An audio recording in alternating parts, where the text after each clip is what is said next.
hey, church on Sunday, yeah, church on Sunday.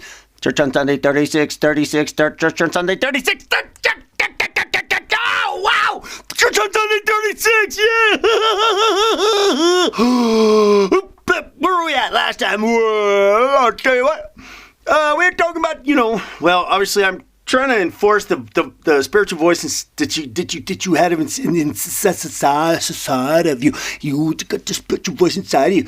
Well, and you may ask yourself this question, and somebody people may, somebody people might not. I don't know. Well, no matter what, it's there to help you. And I've been giving some really simple examples of that.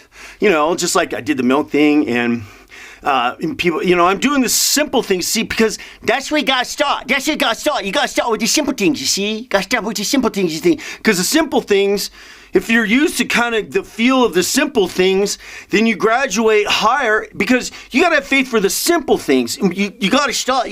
Just like when you're a little kid and you go to kindergarten. Just like a little kid when you go to kindergarten, you got to start small. And then you get a big boy. Yeah. And you don't have to be a preacher to be a big boy to hear God, because so many of them people are like, God spoke to me. And then you sit there, and I know a lot of people are out there going, I wish God would speak to me.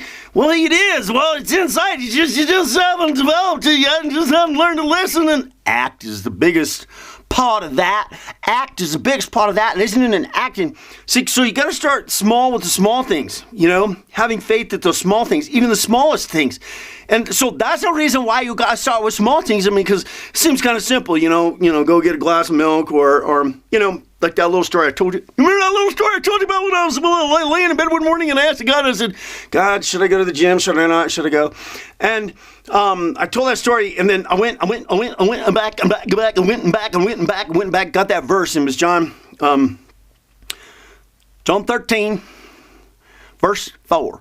And I noticed a difference in a couple different translations, and I just want to address this in 1 minute, we can sit there and say the Bible, and you're like, wait, hold on. The Bible's for Christianity. No, the Bible is for humanity. Christianity has taken it and adopted it and made it their own and saying that this is Christianity. And you say, well, it's because of Christ and everything like that. And okay, you can get caught up on all the details. And sometimes I think, actually, honestly, Christians are going to be the hardest ones to bring over to the family to say that we're all one family, okay? And it's all one family. All God's creation, we're together. Because if you think for 1 minute that Jesus approves of religion, because it's not about religion, it's about relationship. Today actually happens to be Easter Sunday. I'm sitting here on Easter Sunday. April 1st, Easter Sunday. And, I went to a service last night with my kids. And I got to tell you, I went to that. This service was like, with the singing and all that kind of stuff, about an hour and a half long. And only once during that entire service did the pastor get up and say it was about a relationship. Because that's the biggest thing that it's about. It's about relationship.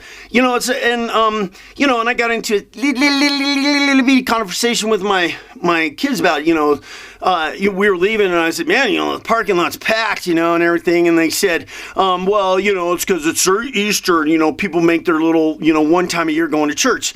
Kind of just like, kind of sometimes like you, or, because I really, honestly, I don't necessarily go to church. I go sometimes, but then when I go there, I got to tell you, I just don't really ever hear about relationship, about spending time with God, about spending time just within relationship, and being still and knowing God, having that God through meditation and just listening and allowing the Spirit to get to work in you. Allow the Spirit to speak in you. Get out of the way. Shut your trap. And just be still and know God, because when you sit there and you're talking and praying and talking, you're not even giving your spirit 1 foot in the door. You know what I mean? 1 foot in the door. So you got to get out of the way, and that's why I say in the voice kind of thing, because we're so busy, talking. All you do to me is talk. All you do to me is talk. Right? I mean, our minds are talking, our minds are going, and at what point do we really need to kind of quiet the mind and turn it into a blank? Think about that, a blank, right? So, I know we kind of go off a little bit, but, you know, it's that spiritual voice is so helpful for you. I mean, what comes to my mind right now is like, there's been times where I've been grocery shopping, you know, and I'm deciding what groceries to buy and what I can do. And you know, and sometimes it's just like, I don't know what decisions to make or what to do. And let me tie this directly back to a little message that one of these gals on Facebook, high school chick-a-day, said, you know, oh, another disappointing time. I went to the grocery store and I didn't have enough money to buy all that I needed and had to put some of it back. Well, how would you like to have a little help with that? You don't need to put it back. You can have some help with that. And that's not to say, oh, well, why isn't God providing the extra money? That's not what it's about. It's about you being guided and directed under the substance that you currently have. Yes. Bring a little wisdom in there. I tell you what, I mean, I use it when I go grocery shopping, you know, when I'm, you know, trying to decide, because I know when you go to these big places where you buy big packages, I mean, that's where I buy most of my stuff, and use all these Costco and Sam's Club, obviously. And, you know, you're spending $10, $14, $20 on stuff, you know, for big packages, buying bulk. I mean, buying in bulk is probably the best thing to do anyway, because you in the long run, you're saving money. You know, you're buying things that last long. Well, stop it. Just talk about the important stuff, will ya? Okay. So, I mean, just last time, you know, I was like, should I get this? And then I just kind of get silent there for a while, and there we go, the voice speaks, and then I'm like, okay, yeah, good, thanks. Move on. You know, it's gratitude. And, you know, some people might there go, well, God wouldn't work that way. God wouldn't do that. God wouldn't do that. God would. Well, you know what? If you want to make some judgment about that, then all you're doing is closing the door and limiting the ability that God can have to work in your life. Period. That's kind of why, one of the reasons, honestly, why I stopped going to church, because I didn't want to listen to everybody else's reasonings. I didn't want to listen to somebody else's version on what they think it is and what they want to tell me that it is. I wanted to know for myself, to go out and have an experience with God and myself. And it's all about relationship. It's all about spending time with God. And I talked about that through meditation. You got to take the time to spend the time.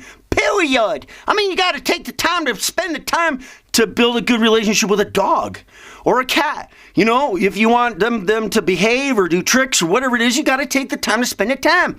Okay, just like raising good, productive adults. You got to take the time to spend the time with your kids, to teach them. Take the time to spend the time. I mean, you got to take the time to spend the time. Everything out there is centered around relationship, all right? And it's no different with God, because let me tell you something. You know, because when you have a relationship with God and you nurture that one, you spend time nurturing that one, let me tell you what you find. You find that all those other relationships going to come full circle. Because when you learn how to have a relationship with God and you spend time with God, everything else in your life is going to come around full circle. Full circle. Yep. So, I want to do this to help you. I mean, because it helped me, and it's saved me, and it's guided me, and it's directed me, and it's comforted me, and it has relieved tension and stress within me. Those things where God is guiding me, and the words that are spoken, and the things that are being said, and paying attention has helped me with little grocery shop. I've told some of those stories. If you listen to the videos, you listen to Select.me.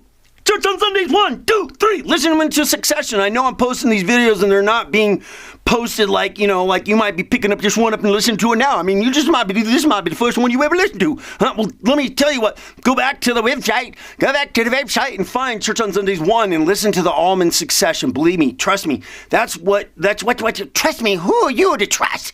I don't know. Trust yourself.